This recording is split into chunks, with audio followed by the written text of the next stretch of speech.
All right, Tori. So happy end of the semester before winter break. I know you're happy for a couple weeks of free time, right? Definitely, just like me. So I'm glad to see you, like always, for our extra interventions.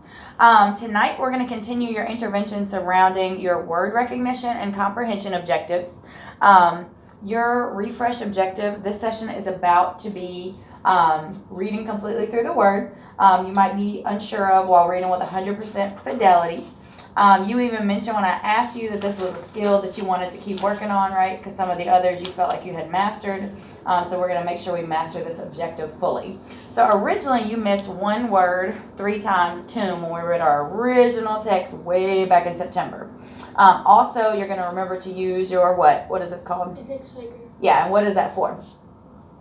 So if I need help or if I need to elaborate. Yeah, to self-advocate. So our agenda for today, as you can see on the board, is the purpose of this session we just did together, our intro to our purpose, our word recognition activities. We're going to do a Kahoot game, and then we're going to read through the words. Comprehension activity that Miss Hanson is going to model for you. The review, we did it the other day, the implicit and explicit. Today we're just going to do implicit questions to make sure we're honing in on that more specifically. And then you are going to do a comprehension activity review, answering implicit questions as your strategy again. Then we're going to close our activity to generalize skills and read through words completely and do our comprehension strategy for implicit questions review. All right, so what our guiding question is that you're going to do in a second. Our first objective for today's session is that you're going to practice actively reading completely through words 100% with fidelity. I actually asked you to circle words from 8th grade vocabulary list, and you thought you might have trouble saying some of those, so hopefully this is going to be a challenging activity for you to completely practice reading through the words 100% with fidelity. We're going to do our game in a second. Your guiding question is, am I actively reading through words I might be unsure of with 100% fidelity? So, what is our guiding question again? Can I read words thoroughly and read them completely all the way through? All right. So tonight, again, we're going to play a Kahoot game because you mentioned you liked that the other day when we did that. So you're going to practice completely reading through your words. Same as last time, you're going to see an image and a question. So then you're going to choose which one you think best answers the question by reading through the word completely and what the picture in question is describing. So do you think that you can read through all the words? All right. So this directly connects back to our objective for tonight. Tori will have been able to read completely through words she may be unsure of while reading with 100% fidelity. So remember, although sometimes you have a time limit when you're reading, you have to go quicker, you should still read completely through the word to ensure that you pick the best answer. And you should also use context clues, possibly like images on the screen, or and if it's in a sentence, the words surrounding the word that you're trying to figure out. All right? So now I'm going to get into our game. So you'll be able to get the code in just a second. It's going to come up on the screen. So let's get into it.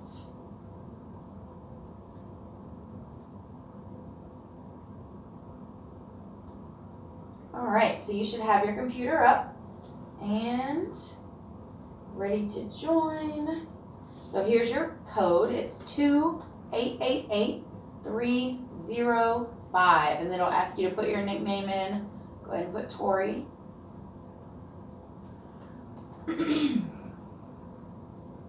All right, great. So I'm going to click start. You ready? All right. Can you read through your words completely? Practice number 2. All right. This word means that the U.S. currently has a ban on trade with these countries: North Korea, Syria, Cuba, and Sudan. The word is embargo. Which one do you think it is? You're picking reading through the word completely. Which one do you think it is? Looking on your screen, looking on my screen. Which color should you pick? All right. Got it right. Let's keep it moving. So say that word one more time. Embargo. Embargo. Great job. Let's continue.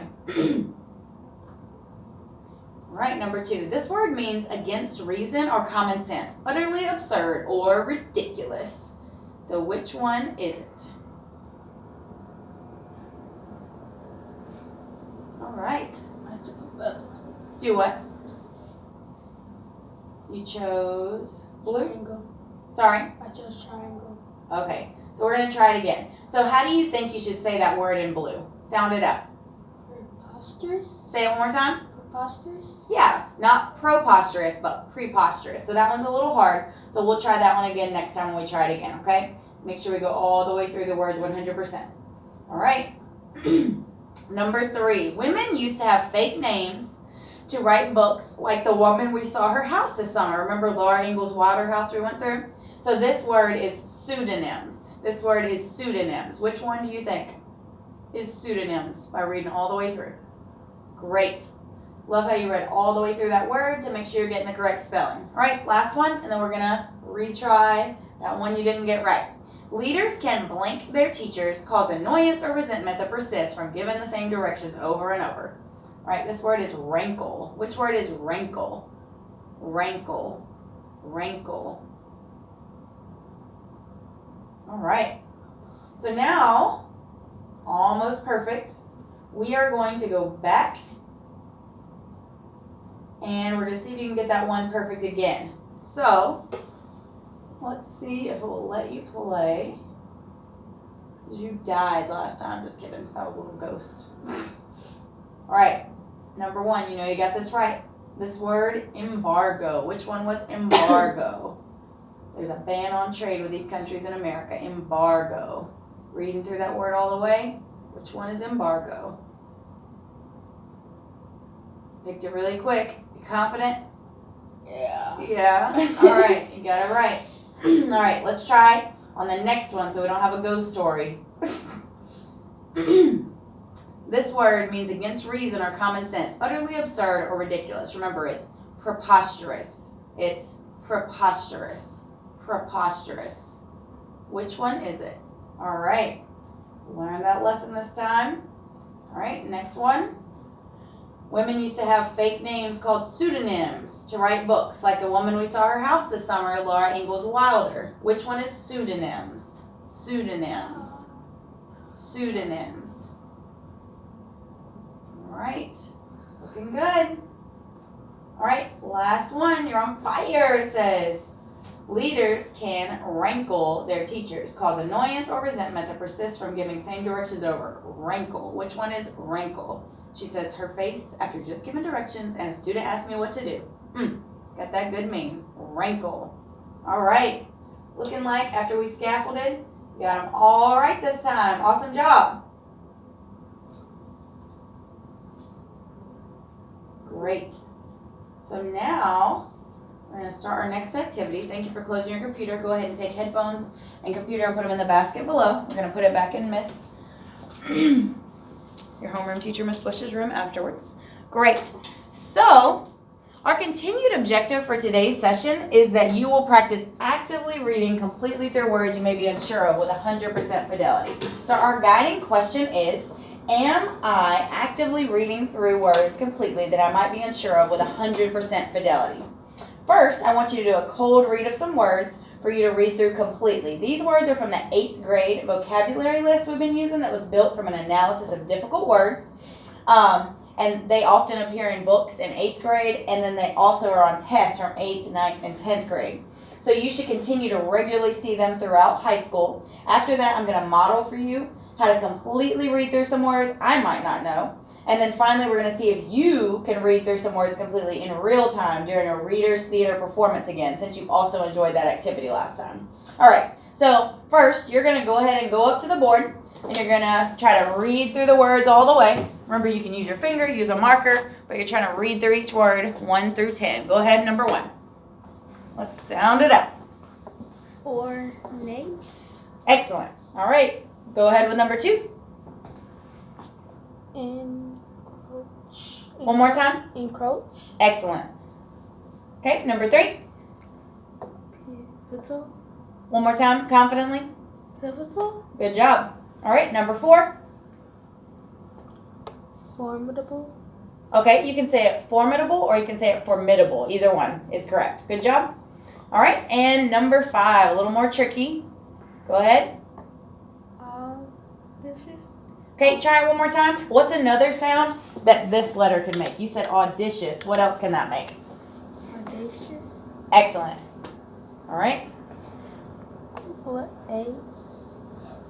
Remember, the end usually has an accent on the E. So what would it sound like if it had an accent on the E? Bless. Not quite, not bless. It doesn't have ESS. So blah and then Say. blase. Blase. Excellent. All right. All right. Enigma. One more time. Enigma. So what's another word or another sound that EN can make? Because you said in. So what is this letter? E. So we can actually say E, right? So E. What does this say? Enigma. Put it together. Enigma. Enigma. You don't usually say E like that. You said igma at first. So, but this one is a little unique. Okay, hang on just a second.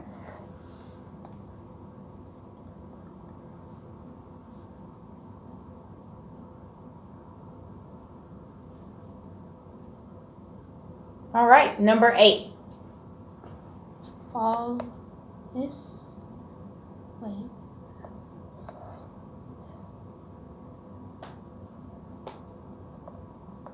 Fallacy? Excellent. So at first you were trying to say the word you broke down, right? Fall. Yeah. But then what made you change your mind and say fallacy instead of fallacy? I put the A and the L together. Okay. All right. Excellent. Okay, number 9. Gingerly. Great. And number 10. Spontaneous. Great. All right, have a seat. Excellent job so far.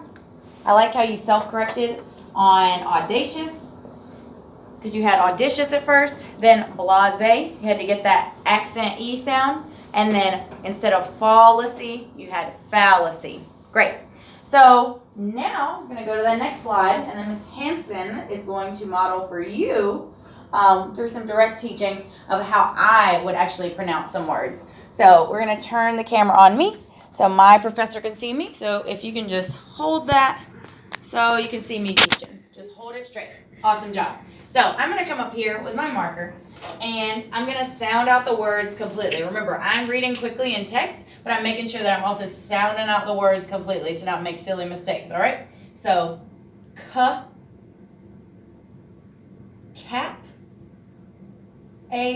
she-is. It doesn't sound right to me, though. I don't think, just like earlier when you had fall-a-see, I think that I need to not make this sound like cap. I think this is more silent. Capacious. All right, I sounded it out, and I fixed my error, all right? Because I went a little slower. Okay, next. Dick. And I know T-I-O-N says shun, even though it's T. Jurisdiction. All right, this next one is a little odd looking. So, that doesn't sound right. What's another sound you can make? Oh, almost like suck. Succumb. All right, succumb. That means you give in to something that you want to do. Okay, next word.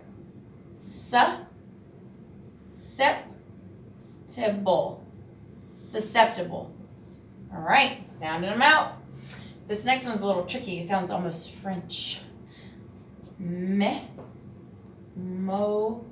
Ear? That doesn't sound right. Oh, I've heard, this is like a book. Memoir. All right? This next one looks confusing.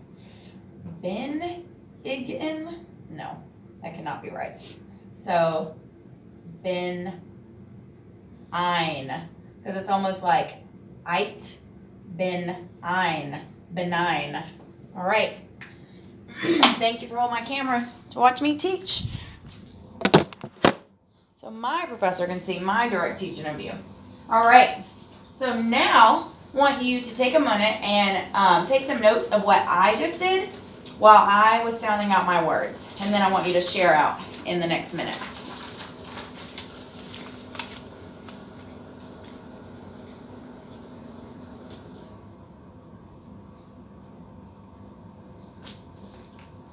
So how might you apply this strategy for your reading that you're going to do in a moment? Think about that, what I just did. Sounding out those words that were a little hard for me.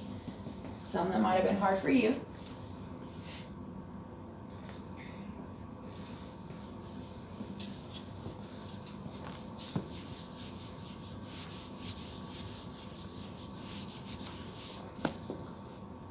All right, you can put your pencil down in 8. All right, Tori, how might you apply the strategy that I just did to your reading in a moment? Take my time and go slowly as I read them out. Yeah, and you're reading them out how? Like fluently. Yeah, you're reading completely through the words, letters, and sounds. All right, so now you're going to attempt reading completely through the letters and sounds of a word strategy in real time. I know this is your favorite thing to do. So we're going to do another Reader's Theater Holiday Around the World performance. We're going to participate in this together. Awesome. I know you're going to love it. So we're going to hold each other accountable to reading through each word completely. So our play is theater ready to take off on the Broadway stage again. So last time, after our St. Nicholas play, they called me from New Orleans. And they asked me, who was that student on the video? And if she could try out for their off-Broadway production of Cats. You don't believe me? Oh my gosh. All right, so either way, let's go ahead and we're going to get our theater performance up. And we're about to do it together. Get excited. Super excited. All right, it's called Holidays Around the World Reader's Theater. So let's get ready, get excited. Then I already have our parts. All right, so Tori, go ahead. Blow them away. Thank you for coming to our holiday Reader's Theater. Which are holidays around the world? This time of the year, all over the world, people are celebrating. Today, we're going to share a few of these special occasions with you. Some people celebrate Hanukkah. Some celebrate Las Posada. Las Posada, that's in Spanish. And others celebrate Kwanzaa. Uh-oh, I missed my part. Hanukkah is celebrated for days. This year, it will start on December and end days later on December. Children who celebrate Hanukkah light a candle each day on something called a Menorah. The Shema candle is the helper candle that lights the candles of the menorah. All right. When the king told the Jewish people they could not celebrate their religion, soldiers fought to return the right to celebrate. Next page.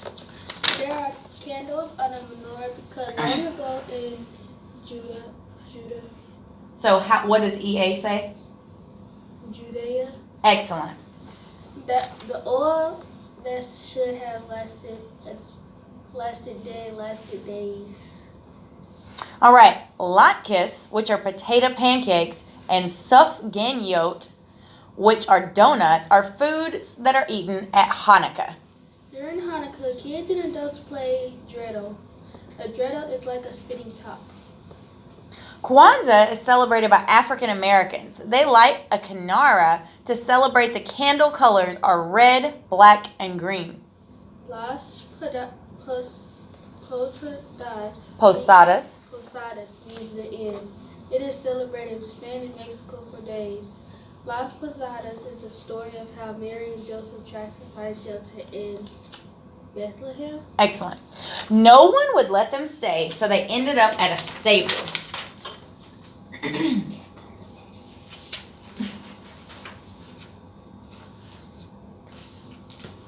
It is believed that baby Jesus was born in a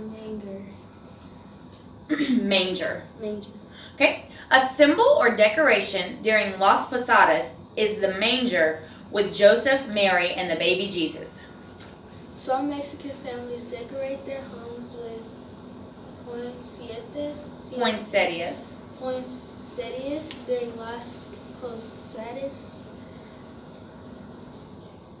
Okay. Hot chocolate and cookies are served to celebrate after the procession of Mary and Joseph. Christmas is celebrated all over the world in December each year. During this season, families decorate Christmas trees. December 25th each year. During this season, families decorate Christmas trees, share in family traditions, and dream of Santa Claus. Some of the symbols representing Christmas are stars, wreaths, trees, and Santa Claus. Santa visits and delivers presents to good girls and boys. The Christmas value is it is better to give than to receive. All of the holidays we learned about are best when celebrated with family. We hope that you enjoy your celebration, whatever holiday you celebrate. Now we're both going to say this. Go. Happy holidays and thank you for coming. Alright, next page. Don't get too excited. It says holiday sing along. Gosh. Why? Go. 1, 2, 3, 4. Joy to what? Stick with the script. Go. 1, 2, 3, go. Joy to the world, the Lord is come. Let earth receive her King. Let every heart prepare him room. And heaven and nature sing. And heaven and nature sing. And heaven and nature sing. Go. Joy to the world, the Savior reigns. Let men their songs employ. While fields and floods, rocks, hills and plains, repeat the sounding joy, repeat the sounding joy, repeat the sounding joy. No more the sins and sorrows grow, nor thrones infest the ground. He comes to make his blessing flow, for as the curse is found, for as the curse is found, for as the curse is found. He rules the world with truth and grace, and makes the nations prove the glories of his righteousness, and wonders of his love, and wonders of his love. Stop singing when I quit singing. And wonders of his love. Hey! Awesome job. All right. That was not horrible. That was amazing. No. Shine. No.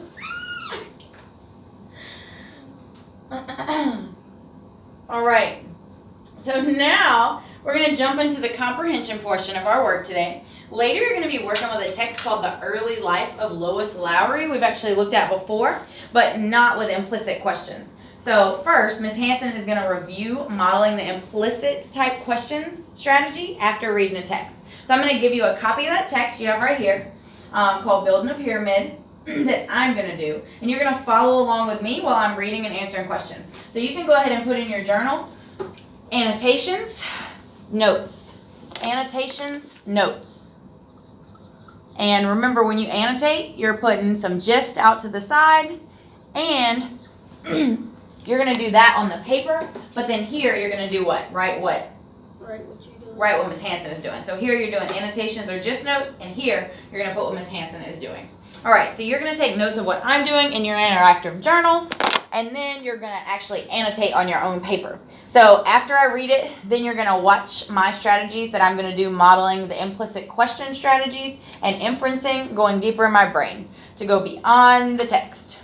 All right, so we're going to go ahead and get started with my intro to the text.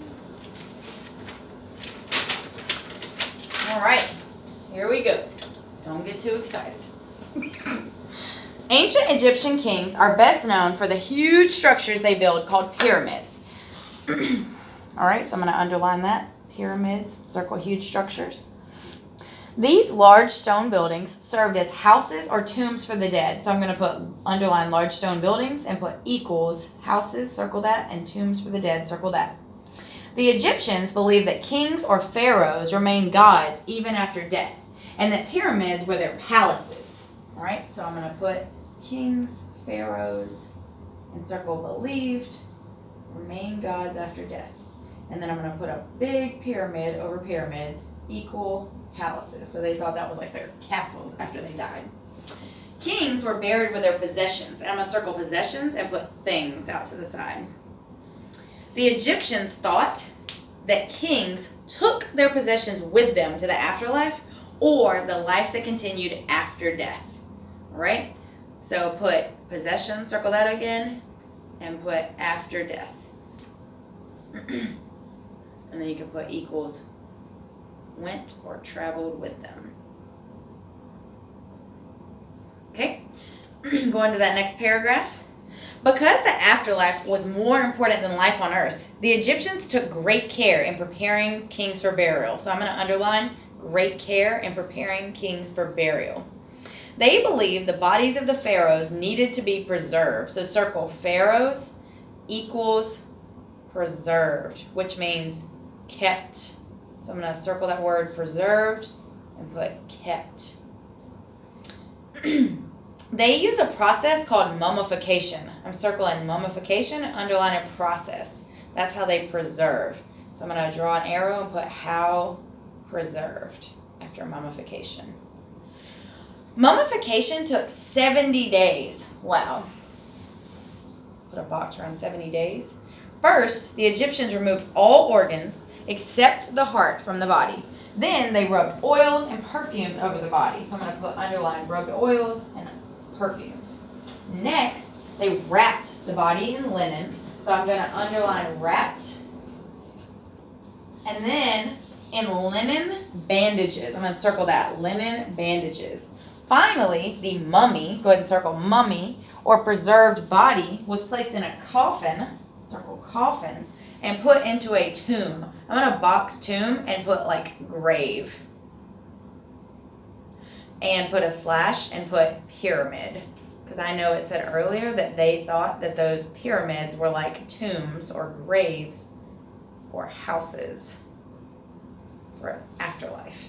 Okay, archaeologists and historians estimate that some pyramids took about 20 years to build. Wow, so I'm going to circle pyramids and put equals 20 years to build, underline that. And that slave labor was not used. When the Nile River was flooding, farmers could not work in their fields. They were then available to work on a pyramid. Perhaps as many as 20,000 workers cut more than 2 million blocks of heavy stone from cliffs to the south. Then they dragged the stones with rope to ramps that led to the building site.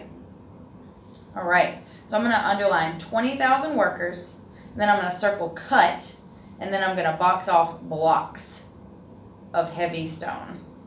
So I'm underlining 20,000 workers, circling cut, and then boxing off blocks of heavy stone. Then they drag the stones with ropes. I'm going to underline that. Drag the stones with ropes to ramps that led to the building site. So they're using ramps. So I'm going to draw like a little ramp going up to the pyramid. So that's how they're building them, because they're using these ramps to go all the way up the side. All right. Building the tombs. Remember, tombs were graves. So I'm going to circle tombs again and put graves, pyramid. Building the tombs was important, but many people died because the work was difficult and dangerous. Workers labored 8 hours every day for 10 days in a row. Wow, 80 hours in 10 days. So I'm going to put 80 hours equals 10 days work. And then I'm going to circle dangerous. Then they received 1 day of rest. They only get 1 day off after 10 days. We get 2 weekend days after 5. After 10 days, they only got 1 day. Wow. They were paid with food. So they got no money. So paid with food. So no money, only food. I'm going to draw a money sign, put an X through it, equals only food for pay. All right. The pharaohs counted on the tomb builders to be both committed and courageous. So the pharaohs, remember, circle pharaohs and put kings. Because no one knew how long the pharaoh would live, they had to work quickly and accurately. So they, right there, circle that and put workers. Building pyramids. All right. So now, Tori, I have read my text, all right? And after I read, what did you notice that I did while you were taking notes in your journal and while you were annotating yourself to be a better reader to comprehend text? I noticed you were annotating while you read. And you reading carefully. Make sure you can sound out every word.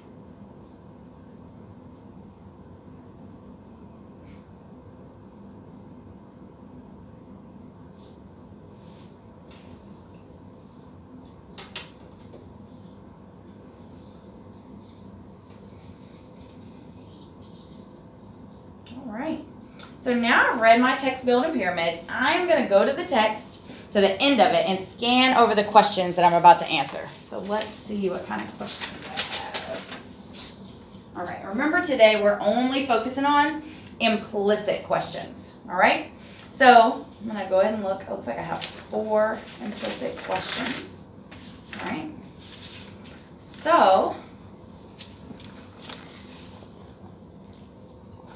all right. So, number 1 says implicit, and I know that means we're reviewing, remember the other day we talked about implicit and explicit question types. I use my text like always for implicit, right? Because we always go back to the text and do look backs. But I have to go deeper what?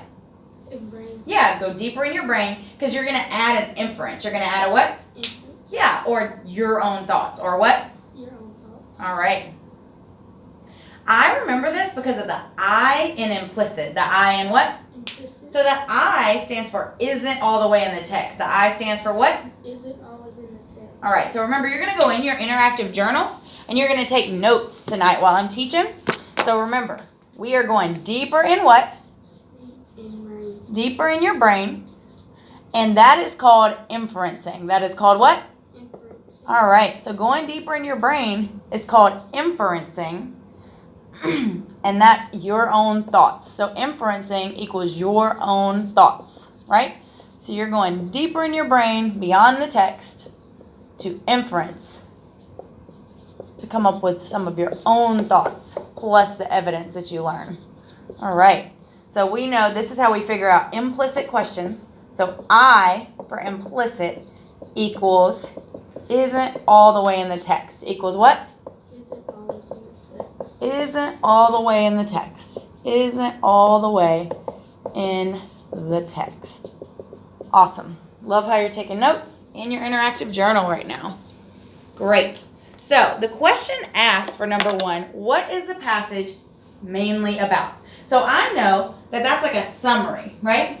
And I can't say or write the whole 6 paragraphs that we just read in this text about the pyramids, right?